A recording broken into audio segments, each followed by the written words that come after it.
Welcome to Breaking Down the Page. This is Brooke Hennon here to talk with you about some fictional structures in your novels or short stories, but really kind of particularly looking about how I've kind of taken some of these ideas and decided to be playing with them very recently this last week in my writing. So we're going to be looking at cover stories, chapter epigraphs, and chapter chasers. We will go through those one at a time, but first, a shout out to my boy Anthony, who was in Japan and he bought me this Dr. Stone little standalone figurine to stand like that. It's going to go on my shelf behind me. I don't want to distract myself too much, so just setting that to the side, but you will see it in the back in the future. Thank you, Anthony. And we're going to start with Art Spiegelman. I have my copy of Mouse here, but I have met him. I actually interviewed him, so you can see my name here. I chatted with him when he visited Columbia College Chicago. I will add, my name was misspelled on the cover. Bummer. It's that's just how it's going to be, right? So we're going to talk about cover pages. Cover pages are what you can think of as a graphic novel or comic book version of chapter epigraphs. So we're going to open up here. I got some markers. And more or less what, the difference here from what you would say is if you're going to have an issue of a comic book and a bunch of comics just fell. The cover of the comic is going to have to do with what happens inside that particular issue. So we have Uncanny 115, Uncanny 116, which Rochelle and I were just watching some of these kind of episodes adapted into the cartoon from the 90s of the X-Men. What else fell? We have a Zatanna comic. So it's, you get the expectation of what's going to happen in this issue. So that's how they're sold. We got Shadowcat, I think, having issues in the Danger Room, and Uncanny 168. And we get a little bit of that here, but very more abstract with Chapter 6 here of Mousetrap, as what's actually happening in the events, or, that's more of a metaphor, as this is, if you're not familiar with Mouse, it's based on Art Spiegelman's father's stories of being sent to Auschwitz. Highly recommend it. Amazing book. He created this in the 70s. One of the first pieces of fiction dealing with Holocaust stories. And then we have this other great chapter cover page where, yes, this is setting the expectation of what to see in the story, but it's separate from the actual artwork that would be on the front of a chapter, where this is kind of like the section of the book beginning. So it's not the best representation of what I want, but it is still set aside a little bit different than simply the cover of a comic book. Whereas One Piece, and I just don't know if other books do this in quite the same way, but One Piece, let's set this over here, does it superbly. So I'm on Viz here. One Piece will start a chapter, and we have chapter 1063, My Only Family. And then that's the chapter title, and then we have a title here for what's happening on the page. We got Derma 66 an Emotionless Excursion, Volume 21, Pudding's Been Abducted. And we have Cracker here, who has been frozen, and I'm totally blanking. I want to call her Branch. That's what Luffy calls her. I'm totally blanking on her name. And we have Pudding up here. And then you skip through, and you get the regular chapter where the Straw Hats are over on a completely different island. And all we get from the chapter pages, we get an entirely separate story.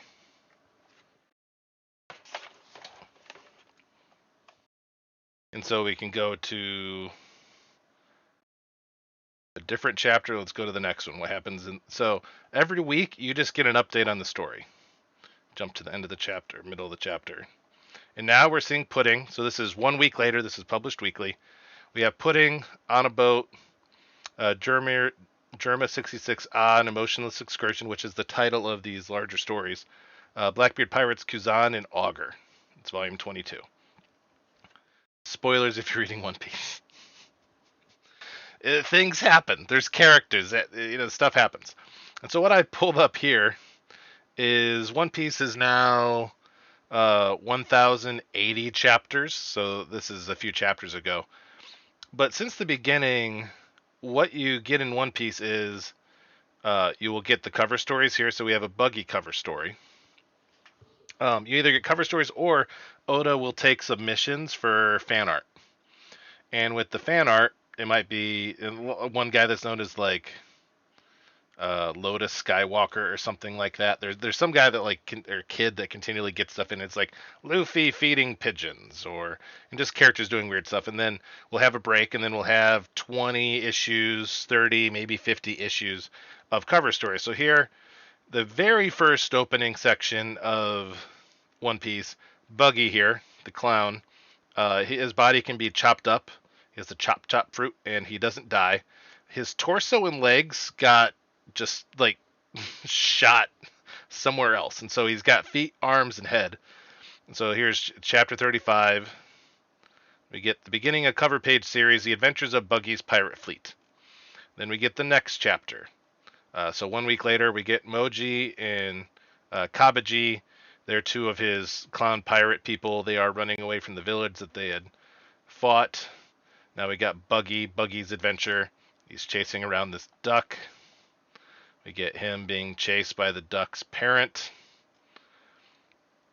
So this is the Buggy one. And there's 2, 3, 4, 5, 6, 7, 8, 9, 10, 11, 12, 13, probably 15 now, 14 or 15. We have another one with Colby and Helmeppo. We saw them back in the first few chapters. And so while we get Luffy and Black is what's happening in the actual chapter here, we get to set aside time and just say, what's happening elsewhere in the world? And while these are kind of good guys, we start getting their development as characters, and particularly for the first two with Buggy. In the anime, they eventually took the Buggy cover stories and turned them into 1 or 2 episodes. They took the Colby Helmeppo ones and turned them into 1 or 2 episodes. They have not done that with any other cover story since. And there's definitely moments where in chapters we'll bounce around the world and just get clips of what's happening, or we might stick somewhere for a little bit longer in interrupting what's happening with the Straw Hats. But here, it just gives Oda a chance to explore an ongoing narrative outside of the regular story. Whereas in American comic books, you'd say, oh, we have X-Men, and then we have Uncanny X-Men, and the stories are kind of running within the kind of the same timeline, but not entirely in the same timeline. Where eventually it's like Marvel DC like to have their big events where it's like, oh no, now like the Justice League, Superman, and all these things have tie-ins. Just big events going on. And those can be a lot of fun, and sometimes you're fatigued like I got, and you decide it's time to check out. So we have another one. This is a villain in, not the main villain, but like a second-hand man in the Syrup Village arc. And we follow what happens with him. And so it's very much like Oda's is just kind of grabbing characters, and he's just like, what happens next with them? As opposed to, like, especially if you look at Marvel movies, like X-Men movies, Rochelle and I just watched a bunch of them, and it's like, they just kind of kill a lot of the bad guys.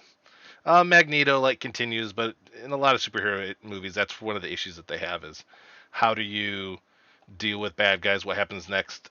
Amazingly, in the 3rd episode of the X-Men animated series, Magneto is attacking a base and he launches some missiles.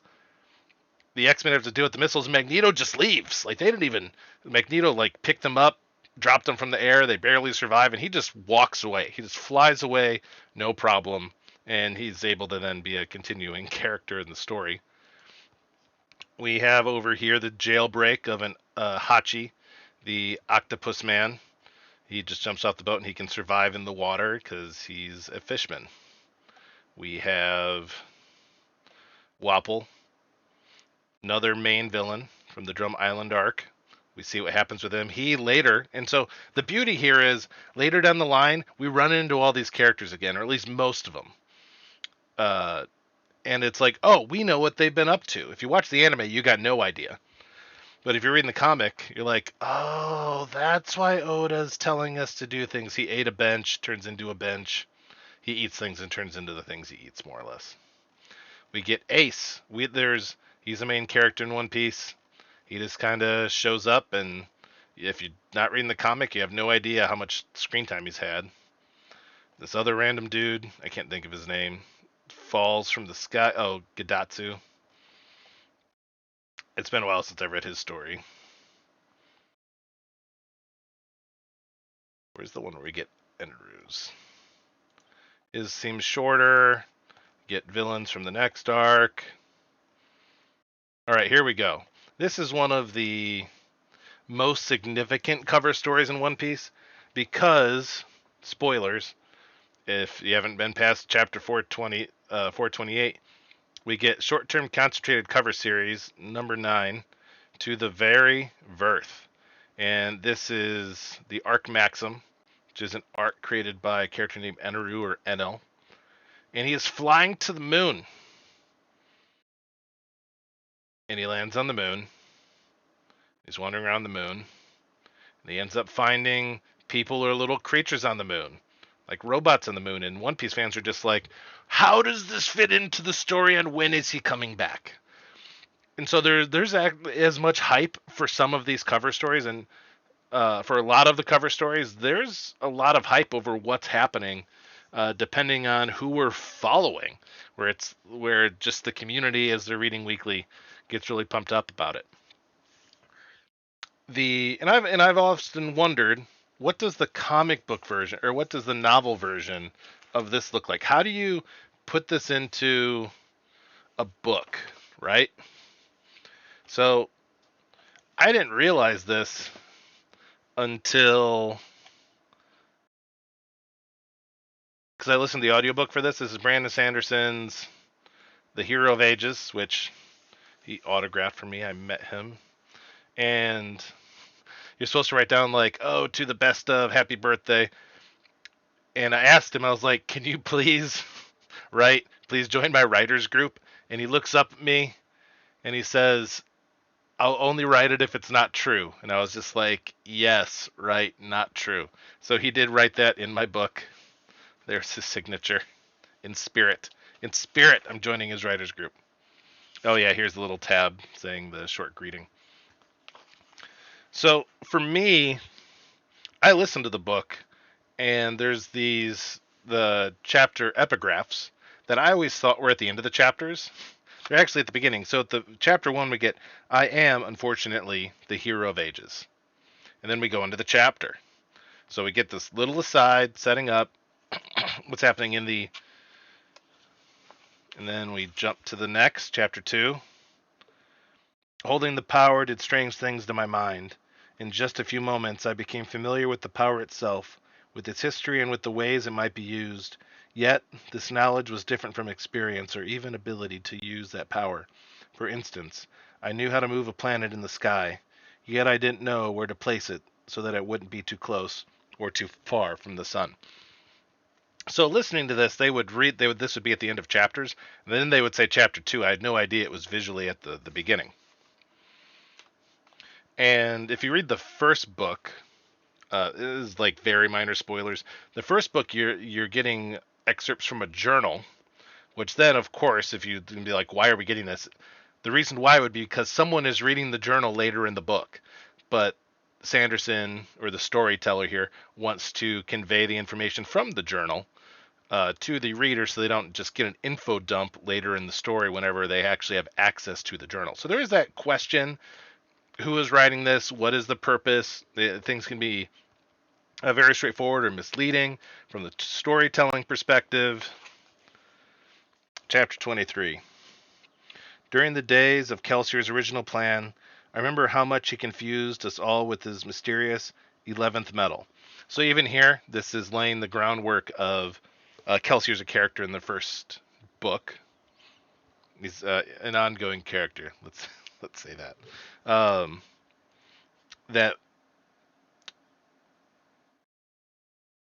That this has to be someone that knows Kelsier, just by what's considered. The question is, what character is it that we're following? Chapter 24. I now believe that Kelsier's stories, legends, and prophecies about the 11th metal were fabricated by Ruin. Kelsier was looking for a way to kill the Lord Ruler, and Ruin, even subtle, provided a way.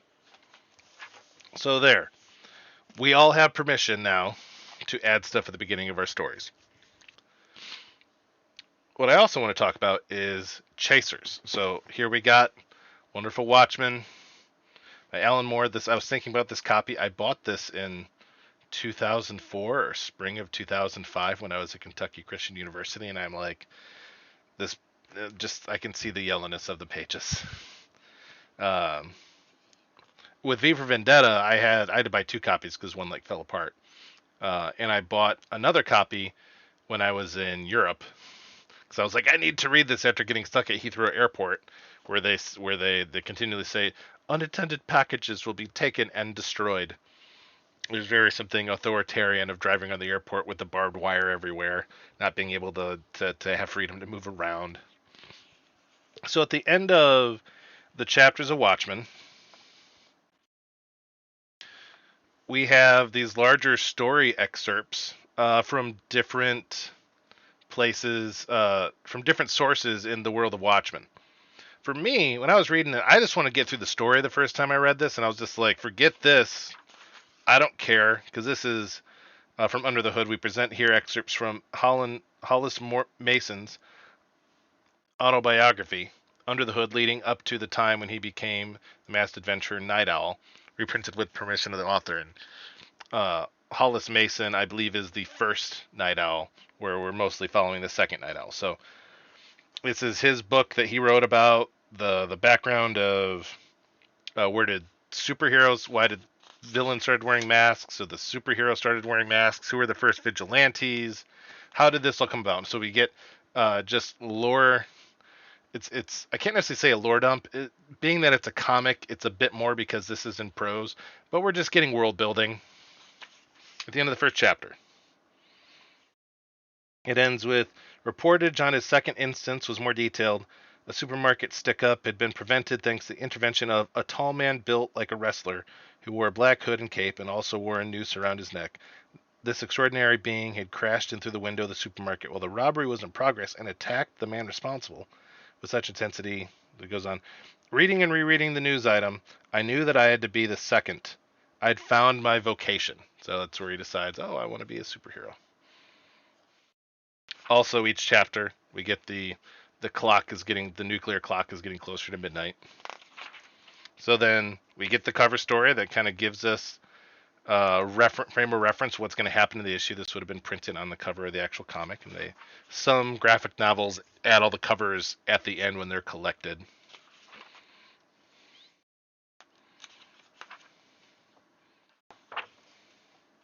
So the next several chapters, chapters 1 through 4, all feature stories from Hollis Mason's book Under the Hood, and here we switch it up where we get Dr. Manhattan, Superpowers and Superpowers by Professor Milton Glass. And then we get this thing that's written by Milton Glass from this excerpt of his book that he wrote, or the essay. We are all of us living in the shadow of Manhattan. The clock is getting closer. So just more world building.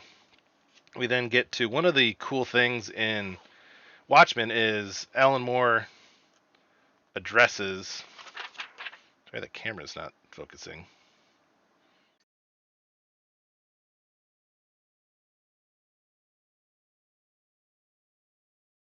I don't know what's happening. Oh well. You can get the gist of it. You don't need to read the text. There is no pirate fiction in comic books in the history of comics. We had westerns, we had romance, we have superheroes, but there's never pirate comics. So he actually has a kid reading pirate comics, and we're getting those pirate comics. There we go. Thank you, camera. So we're getting that interspersed with actual events that are happening here, and this kid is reading the pirate comics. So then at the end of the chapter,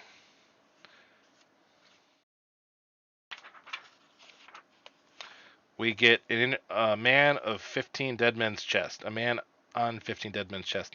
We get a conversation, a discussion about the guy that makes the comic books and building out this world, and I think that's where it kind of builds out some of that lore. Throughout the story, Rorschach, this last chapter has to do with Rorschach having been arrested. This is his rap sheet, or his rap sheet with kind of psychological details as he's going through counseling at the moment. So confidential, and it's actually presented like it's a piece of paper on a desk. We get Blood from the Shoulders of Pallas, following his text reprinted from the Journal of the American Ornithological Society. It's going to talk about owls and other stuff like that. The clock is closer. There's a magazine called The New Frontiersman. We get the cover, so it's like we're actually just getting that magazine Thursday, October 31st, 1985.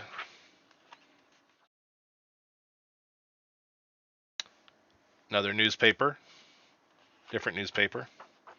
We get a internal memo from Veet Marketing and Development. That is Ozymandias's company. Get some pages about them and their products and background. And then we get an interview with Veet, Adrian Veet, in these last few pages, talking about who he was. So I've always wondered, like, how do you do this in prose? And there's that question of, do you simply present it as, like, I do a printed cover page at the end or a cover page at the beginning? How do you go about trying to play with these mediums? Where, yeah, and Brandon Sanderson, I really loved when I was listening to the books, getting those asides, it's something that if you were getting this in a serial manner, you have some fun with just getting that little bit. And as I've been working on this new writing project, I don't really have a name, I just call it the Epicurean. I've been using Scrivener, so a little preview for Scrivener. Just I love this. It shows my word count up here and has little markers for how much I'm writing. I'm 636 out of 2,500 words for the day, 17,375 out of 55,000 words. The challenge is from April 1st to May 5th doing 55,000 words, and I'm ahead of schedule, thankfully. So over here on the left, we get the breakdown where I have my chapter 1 and the subsections, and so very kind of simple. Actually, I'll go to where it was yesterday I really got into this. And so I get into the end of chapter 7 involves setting up kind of like a superhero vigilante versus superpowered police conflict. Earlier in the chapter, Trent gives a phone call to some characters that are also vigilantes that we've never seen more or less on camera. They've not been mentioned until now. So I have the question then, how do I introduce them showing up and interrupting a fight and kind of saving Trent and Hannah's and Yami's butts, so to speak, if assuming they can do that? But at least they show up in the middle of a fight. How do I introduce them in the middle of a fight without having to just like hit the brakes and pause the plot and then introduce the what do they look like? Because if this was a comic book and all of a sudden you see like a Star Spangled Person show up, it's not you don't know who Captain America is, but all of a sudden Captain America shows up and you're just like, who's this dude? It's obviously a superhero based on how he's dressed. I want to know more. But in a book, you can't really do it. If I give someone's name, I need to ground the character at least visually more for the audience, since I don't want to pause and say like, what is he wearing? What are they wearing? And so as a writer, you have to work your way around this. What are your characters wearing? How do you but there is this caveat of it only matters if it's incredibly relevant to the story. An example of that I always give to people. They're when teaching fifth and sixth graders, or really any age, we have the example of a published story from a fifth grader where she talks about she's up in the Sears Tower in Chicago, and a giant ice storm comes through and freezes the city, and there is a ice slide going from the top of the Sears Tower all the way down to Lake Michigan. In the story, she says something along the lines of, "So I break the window and then I ride the ice slide down." I'll ask you this question. When I say she broke the window, how do you picture her breaking the window? How she does it doesn't necessarily matter. As far as the thing that she does, it's only important that the window breaks. Let's say she breaks the window and hurt her fist in the process. We then have a sense that, if we know that she hurt her fist, she must have used it to break the window. But I like to ask students that, and some will say, like, I pictured her picking up a chair. I pictured her kicking it. I picture her running through it or doing anything. It doesn't necessarily matter how she broke the window unless there's a consequence relative to how she broke the window. So there's this issue of making sure the audience is picturing what they need to picture, and you need space for the imagination to fill in the gaps. If you look back at vaudeville theater back in the 20s and 30s, where a lot of times the theaters had no money, you would often get a bench. And you just put a bench on the stage, and then like a light post, and it's like, oh, someone's sitting in the park. Or when I was at Gorilla Theater, or whatever it was called, up in Wicker Park several years ago, I went to a show, and they had a bunch of people sitting in chairs in rows, and my imagination filled in that they were either on a bus or they were on a train, as people were getting off, and they're making like sounds, like the bus brakes or the doors are opening. And you want to have this balance of making sure audience can picture things clearly, but that their imagination also fill in the gaps and can have fun and has room to play. That is where the magic of comic books happen, is in the gutters here, between, well, right here, we're seeing a very clear progression of him turning away, and Dave Gibbons gives us a very clear track. If we're going to get into kind of a little bit later, where we're getting different events that are happening that they're observing, we get her and they're kind of fooling around here, and we get these examples of what's happening outside and versus what's on the television. Our mind is then kind of filling in the gaps in these gutters in between the panels, where most of the time you like to see the big punches.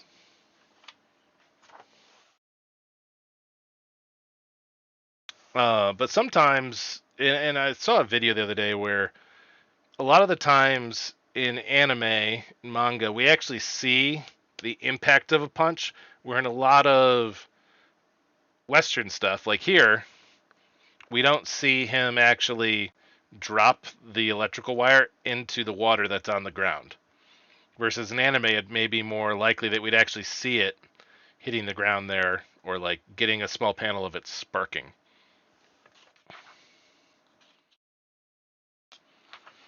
Here, we don't actually get the fighting, we just get him leaving the person behind and walking away, because Rorschach is awesome. But where are you leaving space for your readers to use their imaginations, and where you as readers, where you ever think about where you're using your imaginations and how much you're filling in the details of the story?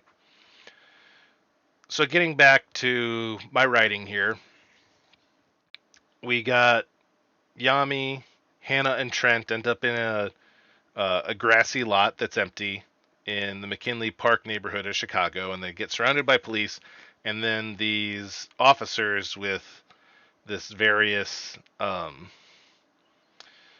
Hebrew characters on their chests all kind of drop down and are going to attack them. But I'm like, man, I really want Adrian and Teresa to show up, but I need to give a little bit more leading time for the audience to know that they're on their way. Or at least I had a very particular picture of Adrian carrying his girlfriend in his arms, because he can run super fast and she can fly, but she can't fly fast enough to get where they need to go. So they need to get several miles to go help out Trent. And that's where I decided, what if I actually try putting chasers at the end of chapters?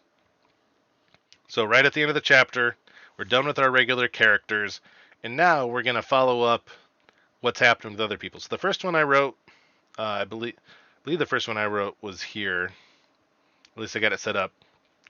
Where, what was that call about? Teresa asked. She was sitting at the dining table near the kitchen in Adrian's one-bedroom apartment. Teresa was generally in playing housewife mode, even though they were dating. At least that's where her mind was.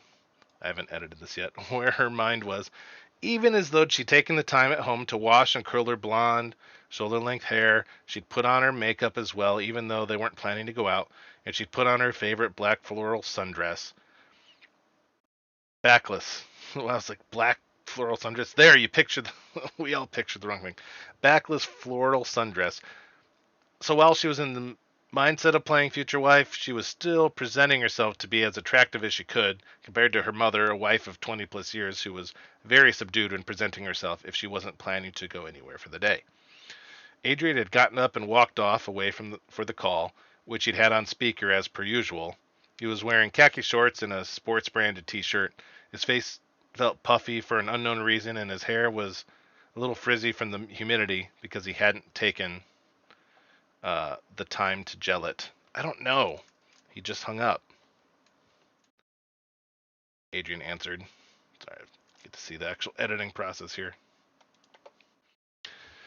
And then we get them putting on their suits, their superhero suits. We get to view that at the end, and we get the setup. So at the end of this chapter, we have both, and the goal I'm trying to hit is, this is actually, I didn't realize this is 1,000 words.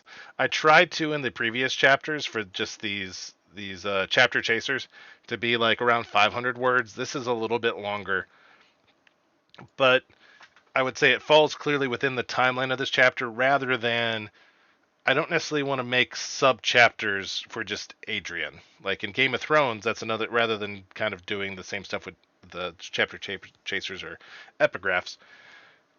George R. R. Martin goes from like, here's Sansa, here's Tyrion, here's Jaime, here's whichever character, Sam, here's Jon Snow.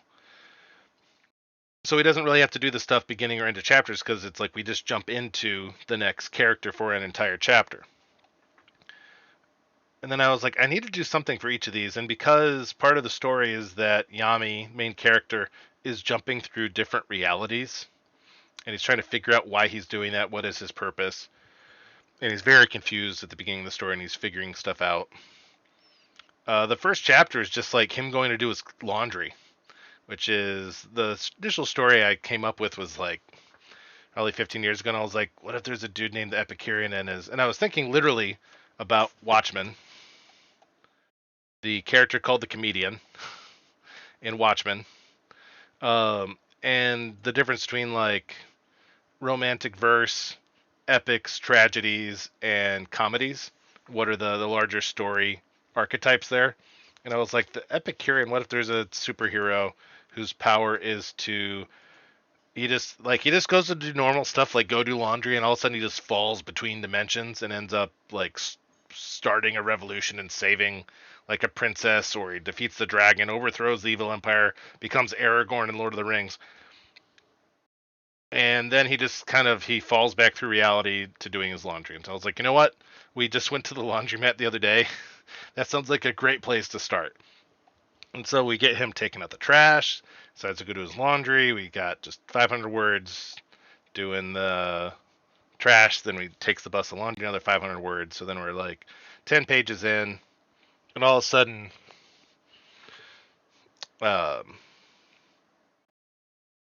we get a guy comes up and like slaps his arm with something. He says, now go, they're waiting for you. The elderly man took hold of Yami's forearm, waved a pattern in the air with his other arm. Yami felt a searing sensation on his arm, looked down at it, and when he looked up, he was standing before a host of people, and he just gets teleported. And I was like, man, first chapter, where do I need to be a little bit creative, figure out who's here, like what I want to set it up in the first chapter to do these chasers.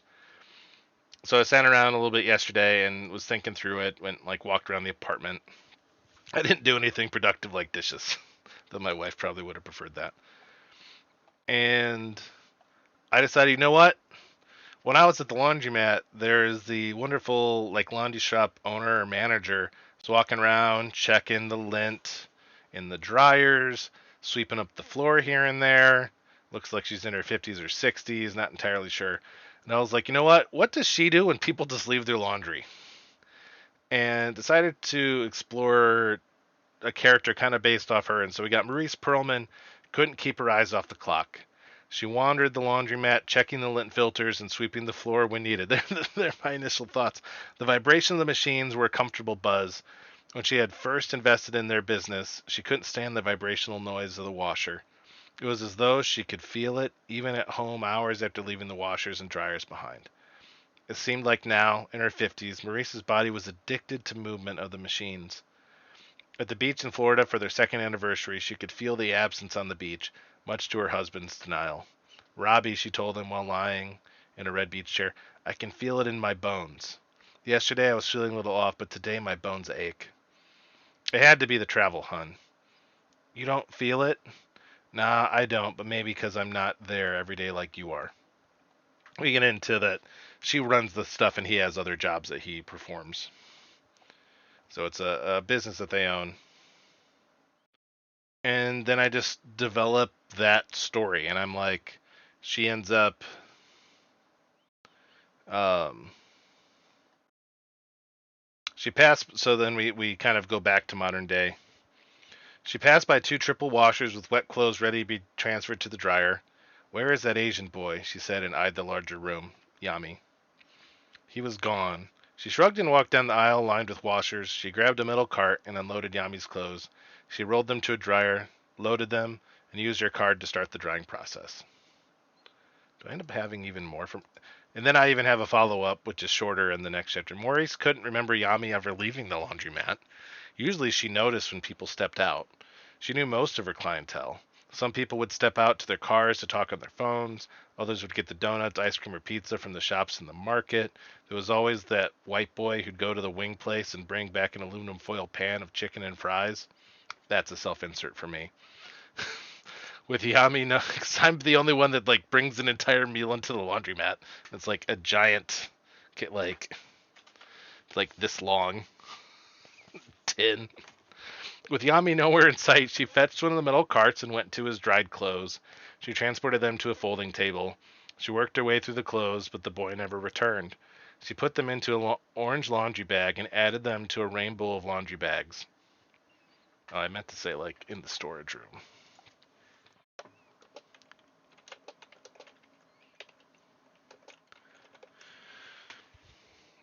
So this is me just like trying to figure this out. Testing. This is the first time first time sharing this with anyone. Or really, I read a little bit of this story to a friend named Moni last night after we played some Diablo 2. So we go back to Adrian and Teresa. We got them. We know that they're. He jumped over. We get a second section. Nope, this is just. He jumped over the 18th Street intersection to avoid the cars passing laterally in front of him. Oh, like we had do set up. When he passed the 17th, which is the northern side of the 1st District Police Station, he turned and saw a street that was usually lined with police cars and SUVs was completely vacant. He took a deep breath through his nose and pressed on, putting together potential pieces of why Trent had called him in such a spastic way. He jumped over the 18th Street intersection to avoid the cars passing laterally in front of him. He landed with minor skidding and took the right on Archer and opened up his speed. The street was 4 to 5 lanes across depending on turn lanes near intersections. He remembered it being roughly 3.5 miles down Archer to Western. If the travel conditions were that of an airfield, he could clear the distance in seconds, and if you weren't carrying a passenger. Teresa's suit wasn't made for extreme wind resistance like Adrian's. No, double the speed of traffic was as usual, so not to kill himself or cause traffic accidents. He'd done more than enough of that in his rookie days. He figured he could make it to Trent's in 5 minutes or less. So at the end of that chapter, we now see where they're at, and I'm kind of setting up the timeline of we can expect 5 minutes, and this would have happened a few minutes ago, like directly after the phone call. We know that several minutes have passed since the phone call, whereas earlier, we have a guy named Gary who ran into Yami when he showed up on this world.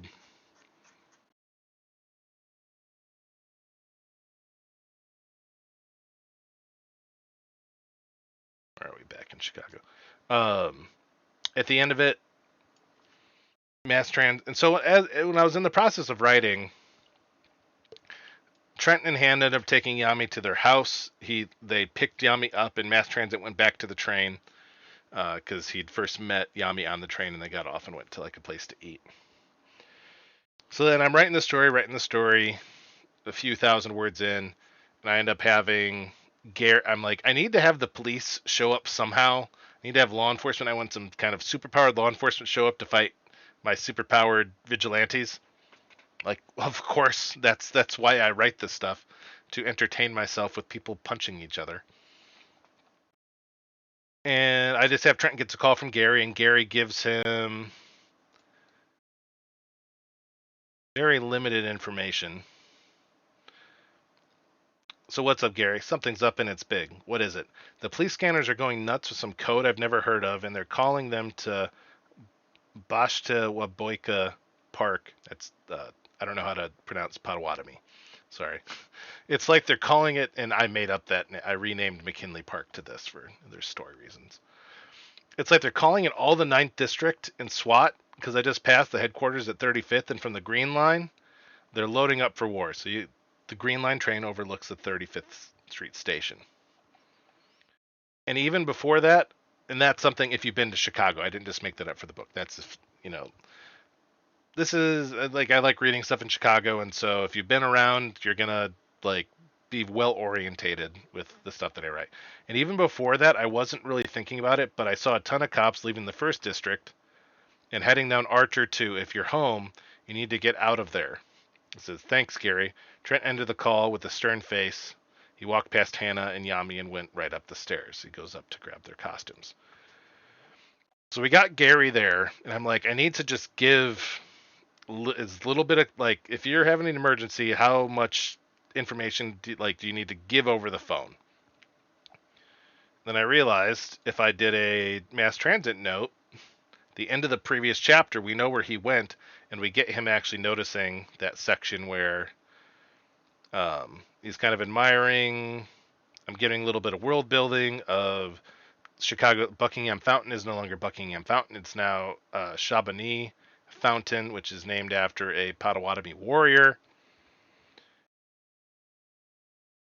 Because in northern Illinois, just for like, why Potawatomi? Because that's regionally what Native Americans were in the Chicagoland area, some of them. But then we get at the end of it, continuing south as the train was coming near the 1st District Police Station at State and 18th, he noticed a flurry of officers heading to their various vehicles. Moments later, as they passed, he passed by Archer, he could see a fleet of police vehicles heading south down Archer towards Chinatown. Also, earlier in the book, we get that Trent is driving down Archer, but he's farther west. And so it's like, how do I kind of set up these events in order where the audience can put the stuff together, hopefully, or if you could kind of follow it on a map. And so we get his perspective of stuff happening. We know that he calls Trent and gives him information about this happening, the 1st District, and then here we had Teresa and got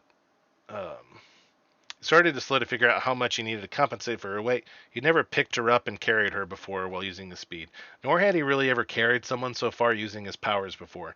He wasn't a blur by any means. He ran to the end of the alley on Roosevelt, then turned left on Wabash once the light was green. He shifted over to State Street at 16th with the plan of taking Archer south. He gently passed by the cars uh, going should be the speed limit of 30 miles per hour. He could run a roughly comfortable 60 on smaller streets. When he passed 17th, which is the northern side of the 1st District Police Station, he turned and saw a street that was usually lined with police cars and SUVs. And we kind of read through the next section, and then we get the breakdown that he's running down towards Western, where Trent is. So there's my fun application of what I've been up to. I've been thinking about this for 5-6 years, since whenever I started reading One Piece, probably. And that was chapter around 567 during Dressrosa. The first chapter may have been the one where the Usopp and Robin were trapped by the little mini people. I can't think of what they're called. Little fairies. They're like tied to the ground and stuff because of Leopold or Leo. But yeah, there we go. Thank you for watching my intro about chapter structures, talking about cover pages, epigraphs, and chasers. Have a terrific day. Hope you enjoyed. Like and subscribe. That'd always be helpful. Share it with your friends. Be like, look at this idiot on the internet trying to talk about things. Oh my gosh. Later.